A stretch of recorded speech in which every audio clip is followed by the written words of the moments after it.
Tak nyambung. Ad-darsu at-tasi' fi syurutis shalah.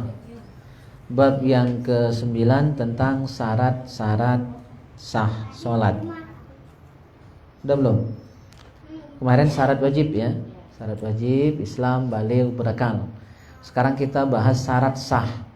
Artinya kalau syarat ini tidak terpenuhi maka salatnya tidak sah. Ya, kalau tidak sah berarti belum menggugurkan kewajiban. Harus diulang, wajib diulang kalau tidak sah. Maka syarat ini betul-betul harus diperhatikan. Kalau syarat wajib kita semua sudah masuk, kecuali yang kecil-kecil ini. Nah ini belum wajib. Tapi kalau memang sholatnya benar, yang kecil-kecil ini sah. Dan pahalanya balik ke orang tuanya, kembali kepada ayah ibunya. Kalau anak-anak kita itu udah bisa sholat ya, ketika dia belum balik tapi sholatnya benar, karena dia udah ngaji di TPA ya, nah, sholatnya udah benar, udah wudu, bukan cuma sekedar tunggu-tunggu, insya Allah sholatnya sah kalau memang sudah bisa melaksanakan dengan baik, dan pahalanya kembali kepada kedua orang tuanya. Nah kalau yang kita sudah dewasa ini jelas wajib galau ya kan? Nah tinggal syarat sah ini terpenuhi atau tidak. Yang pertama ada 6 syarat sah itu. Yang pertama al-awwal ma'rifatu waqtiha, masuk waktu. Jadi tidak sah sholat sebelum yakin masuk waktu. Tidak boleh nebak-nebak, tidak boleh ngiru-ngiru, harus yakin. Yakin berdasarkan apa? Nengok jadwal misalnya, nengok jam, atau ada alarm, ada jadwal sholat. Kalau untuk saat ini sangat mudah sebenarnya. Tinggal setel di Al-Quran digital, itu biasanya ada juga waktu untuk sholat ya, atau ada jam digital, atau lihat TV, dengar radio, atau dengar azan dari masjid atau mushola. Nah tapi azan masjid atau mushola ini kadang-kadang meragukan, yang situ duluan azan, ini belakangan, yang mana yang benar. Nah ini masalah. Sudah berkali saya jelaskan, haram hukumnya azan sebelum masuk waktu karena takdzib wa tajhil, dan itu sepakat para ulama 4 mazhab. Haram azan sebelum masuk waktu karena apa? Tajhil, pembodohan ya, wa takdzib, kebohongan, mudikan orang. Kaki ada yang misal nak cepat-cepat dia terbudi dengan azan tadi padahal belum masuk, maka dia langsung sholatnya tidak sah tanpa dia sadari. Itu bahaya. Kalau dia buka, akhirnya dia berbuka padahal belum masuk waktunya, maka puasanya batal walaupun salah perkiraan. Maka untuk masalah waktu ini harus yakin, harus berijtihad mencari kebenaran masuk belum waktunya. Ya. Nah, jadi pengurus masjid mushola harus hati-hati di sini. Boleh dosa azan sebelum masuk waktu itu. Waktu sudah kita bahas tempo hari ya. Kalau zuhur itu matahari istiwa ke arah barat sampai bayangan benda sama dengan bendanya. Kalau bayangan lebih dikit panjang dari benda berarti sudah masuk waktu asar. Sampai apa? Terbenam matahari waktu asar. Terbenam matahari sempurna terbenamnya sampai hilang mega merah di langit. Jadi langit sudah benar-benar gelap, berarti sudah masuk sudah habis waktu maghrib. Dari tenggelam sampai hilang mega merah itu waktu maghrib. Dari hilang mega merah, langit sudah benar-benar gelap sampai terbit fajar, masuk waktu subuh, itu waktu sholat isya. Jadi paling panjang sholat isya waktunya. Sebenarnya kalau kita tidak takut orang menganggap kita sesat, ya tidak masalah pengajian kita ini stopnya jam 9 baru azan. Cuma kita menghindari konflik daripada kayak ribut-ribut dikata orang kita ada yang sesat. Padahal bisa saja. Itu biasa sebenarnya kalau di pengajian di Jakarta. Saya ikut pengajian Buya Razi Hashim itu. Dia biasanya pas jam isya azan dulu. Udah azan lanjut kajian. Sekian berapa menit ya. Tapi kita nanti setelah masyarakat siap baru kita laksanakan seperti itu. Kita tidak boleh juga buat fitnah ya, buat keheboh-hebohan. Itu yang pertama. Terakhir tadi waktu sholat subuh setelah terbit fajar sampai terbit matahari, sampai matahari terang itu habis waktu subuh. Yang kedua syarat sah salat taharatul badan wa thawb wal makan 'anil najasah. Suci badan, pakaian dan tempat. Tiga ini harus suci. Kalau dalam kajian tasawuf termasuk suci hati. Nah, itu kajian lain ya. Secara fikih tiga yang harus bersih. Badan, pakaian, tempat. Kalau kajian tasawuf ditambah hati harus bersih. Taubat kepada Allah. Maka wudu tuh kalau dalam tasawuf kan ada wudu lahir, ada wudu batin. Wudu lahir basuh, wudu batin taubat kepada Allah Subhanahu wa taala. Kalau dari kajian tauhid tambah lagi. Ya, harus bersih apa? Bersih i'tiqadnya, bersih keyakinannya dari subhat-subhat. Ya, dari hal-hal yang membuat tauhidnya tidak benar. Jadi salat itu dari sudut pandang fikih, tasawuf atau akhlak, tauhid lain-lain. Ya, nah, itu harusnya sempurna seperti itu. Jadi bukan cuma bersih lahir, tapi juga bersih batin. Nah, fikih ngurusi yang lahir-lahir, yang fisik, yang zohir, yang nampak. Di badan jangan sampai ada najis. Najis dengan kotoran berbeda. Sudah kita bahas ya bab najis ya. Kalau kotoran belum tentu najis. Kalau najis pasti kotor. Contohnya apa? Kalau kotoran tapi belum tentu najis. Daki pasti ada di tubuh kita. Nah, walaupun begasa kan pasti ada daki. Daki kan kotor. Karena kita tercipta dari tanah, pasti ada daki. Sebersih-bersih kita, seputih-putih lawak kita, cah bibi putih kan, pasti ada daki. Walaupun gosok lagi gigi berapa kali sehari masih ada tai gigi. Lagi sudah makan ya kan roti pula. Oh, itu banyak tai giginya. Ya. Gitu. Itu kotor tapi belum tentu najis. Tanah. Ya, tanah itu kotor tapi belum tentu najis. Kecuali tanah itu bercampur dengan kotoran hewan.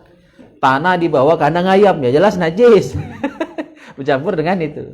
Ya, tanah yang direban sapi, direban kambing itu jelas najis karena bercampur dengan najis. Jadi kalau najis pasti kotor belum tentu najis. Maka kalau kita misalnya sholat zuhur asar karena kita di kantor atau di pasar pakai pakaian dari begewi ya kan, pastilah ada kotoran itu.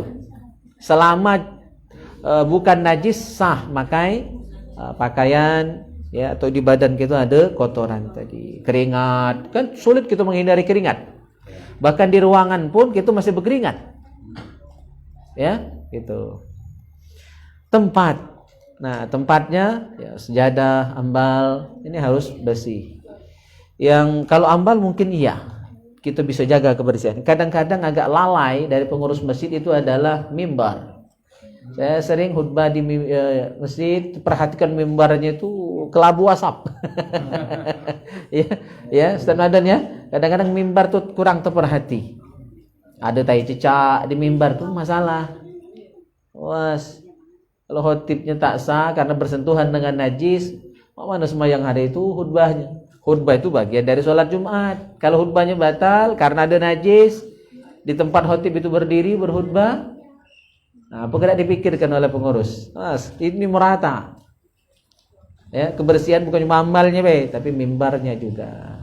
Kadang-kadang di mimbar itu ditaruh Al-Quran. Seharusnya tempat Al-Quran terpisah. Khotib kan duduk di mimbar, laju pantatnya sejajar dengan Al-Quran yang dikaparkan di mimbar itu. Ini jarang diperhatikan, luput dari perhatian gitu. Biasa tidak merasa berdosa. Ya, ini yang perlu kita perhatikan juga. Bukan cuma kebersihannya, tapi adab-adab naruh Al-Quran ya, itu juga harus diperhatikan. Nah, terkait dengan kebersihan ini juga dari najis ini, minggu lalu sempat saya sentil masalah anak-anak kecil yang pakai pampers. Ya. Nah, itu kalau nak bawa anak kecil yang masih pakai pampers ke masjid boleh, tapi harus pampers baru. Yakin dia tidak bakal ngompol selama dia miluk kita sholat. Yakin pampersnya bersih. Nah, di situ yakin tidak gitu? Mungkin kita ganti sebelum sholat. Sebelum itu sholat isya misalnya kita ganti kan, pakai pampers baru, dicewoi dulu dia tadi. Selama sholat kita yakin enggak dia tidak ngompol selama itu? Ya, ini yang kita nak hati-hati. Ya, kalau jelas-jelas sudah kita ganti, pokoknya dari sholat maghrib, sholat isya, pastilah budak kecil itu buang. Kalau apalagi jelas-jelas baunya tak sedap, jelas ada najis di pampers itu, maka sholat yang berdampingan dengan anak yang bawa pampers batal. Karena bersampingan dengan najis, ya, bersentuhan dengan yang bawa najis sama. hukumnya haram dan membatalkan sholat yang bersentuhan itu. Jadi tidak secara mutlak salah, ya. Kalau jelas bersih tak apa-apa, boleh dibawa. Tapi siapa yang bisa meyakinkan bahwa selama misalnya diganti dengan pampers baru, sudah diganti itu dia tak beol, dia tak buang air kecil selama itu, siapa yang bisa menjamin? Nah, jadi lebih baik tidak, menghindari bahaya tadi, ya. Bukan tak jadi. Terus wasalis, taharatul hadatsain, suci dari hadas. Nah, hadas ini beda lagi dengan najis. Ya, hadas ini kalau hadas kecil mewajibkan wudu. Hadas besar mewajibkan mandi. Berarti dia sudah istinja, sudah wudu. Ya, kalau dia itu sudah mandi wajib kalau ngambil borongan, baru sah sholatnya. Jadi kalau belum mandi wajib, belum wudu, maka sholatnya tidak sah. Mak mana kalau imamnya yang belum mandi wajib? Orang nak buru-buru bangun kesiangan, ya kan, imamnya lupa kalau ngambil borongan. Langsung baik wudu, ngimam. Sudah selesai ngimam, baru terkenang, no, tadi malam ngambil borongan, lupa mandi wajib. Ya, sholat makmumnya sah dan tidak perlu diulang. Tapi sholat imam tadi, sang imam yang diwajib ulang, imam baik. Ya, makmum jangan. Kecuali makmum tahu dari awal. Ya, makmum tahu dari awal. Misal mau ke rumahnya kan, lah tahu hasil malam tadi tuh borongan, ngapa lagi kuda mani aja kan, jadi imam pula kan. Jadi yang tahu tak sah. Kalau makmum yang tak tahu, tidak masalah. Ya, tidak masalah. Jadi sah. Nah, sang imam yang baru ketahuan junub sudah sholat tadi, dia wajib mandi dulu, setelah itu ulangi sholatnya. Tapi makmum yang tidak tahu cerita, tidak wajib. Karena itu bukan salah dia. Dia tak tahu menau. Itu uruskan privat. Dah harus juga kita nanya imam, mandi wajib belum, mam? Ya, tersinggung ke imam, ya kan? Ya, itu urusan dia. Maka ya ingat-ingat dulu, ya. Ada gawi ya tidak, ya kan? Warabi' istiqbalul qiblah. Yang keempat, syarat sah salat adalah menghadap kiblat. Maka kiblat masjid kita, mushola kita harus benar-benar. Tapi menghadap kiblatnya ada dua. Kalau yang di Masjidil Haram, ya, yang di Masjidil Haram itu harus persis menghadap ke arah kiblat. Ya, namanya Ainul Ka'bah. Jadi tidak boleh miring sedikit pun. Karena dia memang berhadapan. Nyingok Ka'bah. Ya, nyingok Ka'bah. Maka dia tidak sah kalau miring dikit baik. Nah, untuk kita ini bukan menghadap Ainul Ka'bah, tapi jihadul Ka'bah, arah saja. Yang penting arahnya ke sana sah. Ya, apalagi sekarang dibantu dengan alat-alat yang modern untuk mengetahui arah kiblat. Mudah, ya. Tapi tetap tidak boleh ngukur dewek juga, karena itu ada ilmunya. Kompas juga kadang-kadang belum tentu akurat. Karena dia terpengaruh dengan benda-benda di sekitar dia. Ada HP, ada logam, ada besi, ya. Itu berpengaruh kepada akurat atau tidaknya. Jadi tetap memang butuh tenaga ahli. Ya, itu. Nah, ngadap kiblat ini dado, ya, harus betul-betul badan kita menghadap arah kiblat. Kalau selain dado, misalnya kepala, noleh kiri kanan, itu sholatnya tidak batal, ya, tetap sah, tetap dia menghadap kiblat. Cuma makruh noleh. Atau kaki, kadang-kadang gitu kaki waktu berdiri kan seharusnya lurus ke depan, ya. Ini kadang ada yang agak metu kan kakinya tuh, mekar, ya. Nah, itu makruh. Kaki tidak menghadap ke arah kiblat itu sholatnya sah, tapi makruh. Paling afdol lurus kakinya. Terus kakinya, ya. Termasuk tangan kita waktu kita duduk tahiyat atau duduk antara sujud. Kan itu tangan posisi menghadap lurus ke depan. Ya, dihadapkan ke arah Ka'bah. Tapi kalau posisi selain dada tidak menghadap ke arah kiblat, sholatnya tetap sah tapi makruh saja. Nah, yang bahaya itu kalau dado. Dado ini tidak pas menghadap kiblat. Misal waktu salam. Assalamualaikum warahmatullahi, noleh. Kepala noleh, dadu pun ikut noleh. Maka itu sholatnya batal. Yang noleh itu hanya kepala. Ya, yang namanya noleh itu kan cuma kepala. Kalau badan milu itu bukan noleh, menghadap namanya. Ya, menghadap. Batal sholatnya. Kalau waktu salam yang pertama. Dadu jangan sampai menoleh. Jadi cukup kepala. Assalamualaikum warahmatullahi. Maka ngambil amannya ini cara salam itu. Ucapkan salam yang wajib dulu. Tetap wajah menghadap ke arah Ka'bah, ya, kiblat. Assalamualaikum. Nah, itu wajib. Yang sisanya itu tambahan. Ya. Hanya sunnah saja. Assalamualaikum. Nah, kalau nak noleh setelah itu warahmatullahi baru noleh. Jangan dari awal langsung noleh. Khawatir ini milu batal. Kalau miring dia dikit dah batal.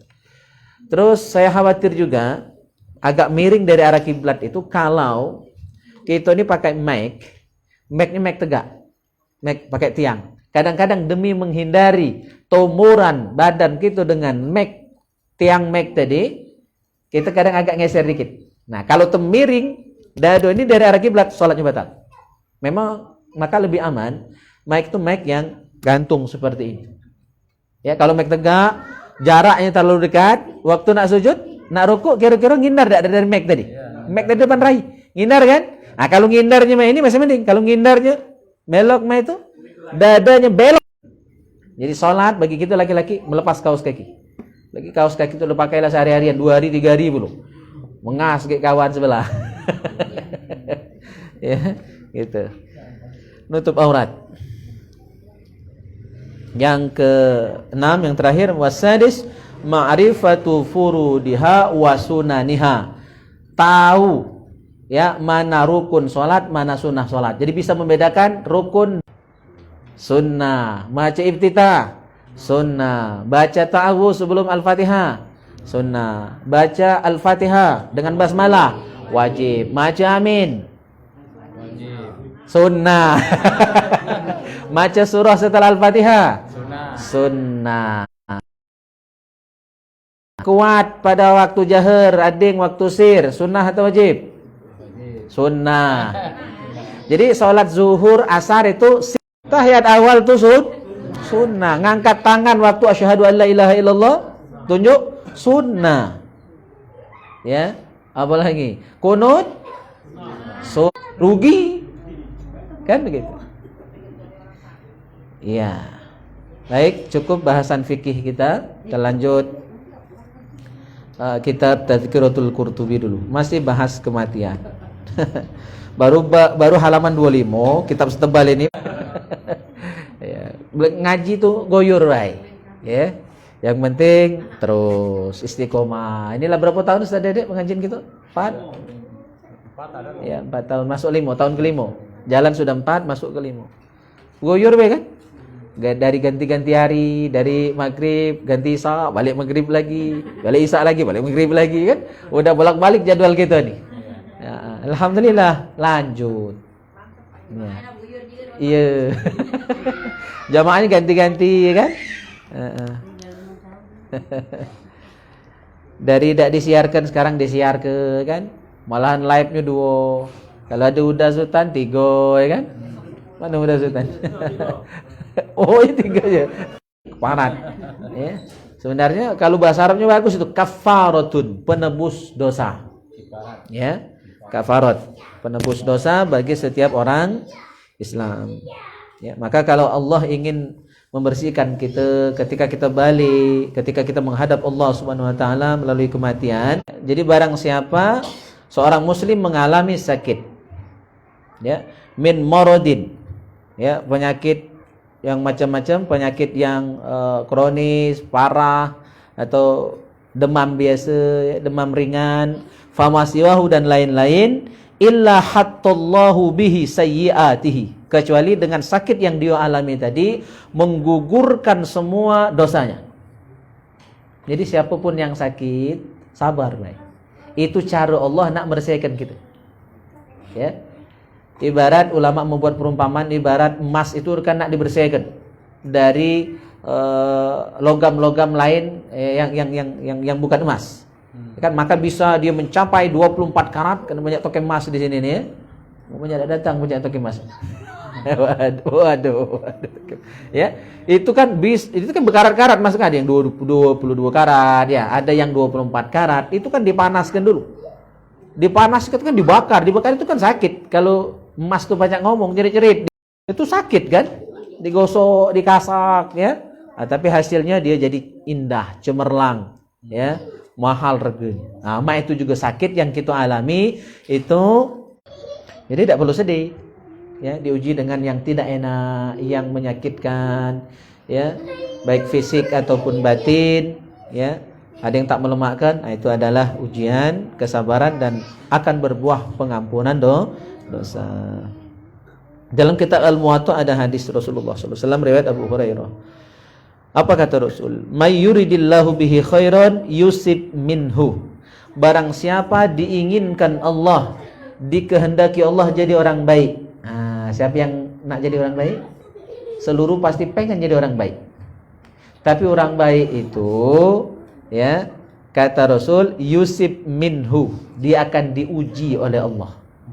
Nak tahu dia baiknya nabi dah, dites dulu, ya, dites terlebih dahulu, ya. Maka hidup ini liyabluwakum ayyukum ahsanu amala, ya, ada ujian, lemak tak lemak, ya, sakit dan lain sebagainya.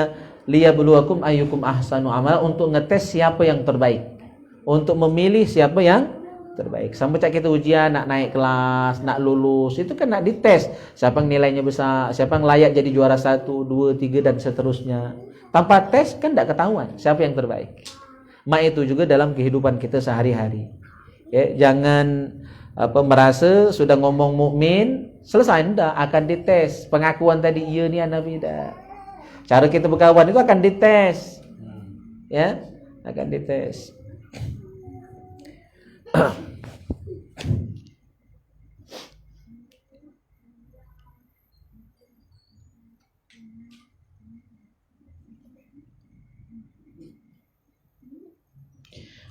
Meninggal dunia, dan Allah ingin merahmati orang yang meninggal ini. Allah sayang dengan dia, Allah cinta dengan dia.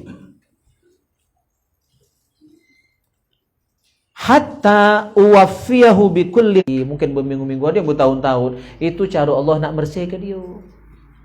Dan ujian juga bagi anak cucungnya, tahan dah ngerawat orang tua yang sakit. Ya, itu ladang amal bagi anak cucungnya. Ya, harus sabar. Ya, itu. Dan bagi beliau yang sakit tadi, itu cara Allah menebus dosanya. Ya. Yang kedua, wa musibatan fi ahlihi wa waladihi, dapat musibah di keluarganya dan anaknya. Jadi keluarganya dapat musibah, anaknya, lakinya, bininya ada musibah. Musibah itu sesuatu yang menimpa kita, biasanya tidak menyenangkan. Ya, ada kematian, ada sakit, ya, kecelakaan dan lain sebagainya, itu musibah. Nah, musibah yang menimpa keluarga kita atau diri kita, ya, anak kita, istri kita, suami kita, musibah itu sebenarnya cara Allah nak meresahkan kita dari dosa. Termasuk kehilangan, ya, kehilangan. Itu musibah kan? Kalau kita sabar, ikhlas ke baik. Melapor polisi kadang habis duit baik, belum tentu dapat, ya kan? Meninggalkan pikiran baik, jadi suuzon saja, lepaskanlah. Insyaallah kalau masalah reta kan. Maka seperti saya hilang HP tempoh ini, tidak perlu nak lapor-lapor polisi. Alhamdulillah, pajak berganti. HP yang hilang 800.000 kan pajak beli yang harga 2 juta, ada ya. Ada rezeki lah bednya. Ya, gitu. Lebih bagus lah bednya. Memang aku lari ngam HP itu, laleman ngeheng, ya. Makasih sekalian beramal ya kan, ambil lah. Ya. Iya. Ya, jadi yang pertama, cara Allah yang sayang sama kita, ketika kita meninggal nanti bersih dari dosa, dikirim sakit. Yang kedua, dikirim musibah. Yang ketiga, wadaiqan fi ma'asyih, kehidupannya sulit hidupnya, sempit hidupnya, buntu hidupnya. Jadi kebuntuan itu sebenarnya kalau sabar, cara Allah nak meresahkan kita. Waladatuhu ummu, sehingga ketika dia kembali kepadaku, kata Allah, inna lillahi wa inna ilaihi raji'un, kayaumi waladatuhu ummuhu, dia bersih seperti bayi yang baru dilahirkan. Jadi bagus tidak musibah yang kita hadapi? Bagus. Cuma ya rata-rata kita kadang-kadang belum tentu sabar.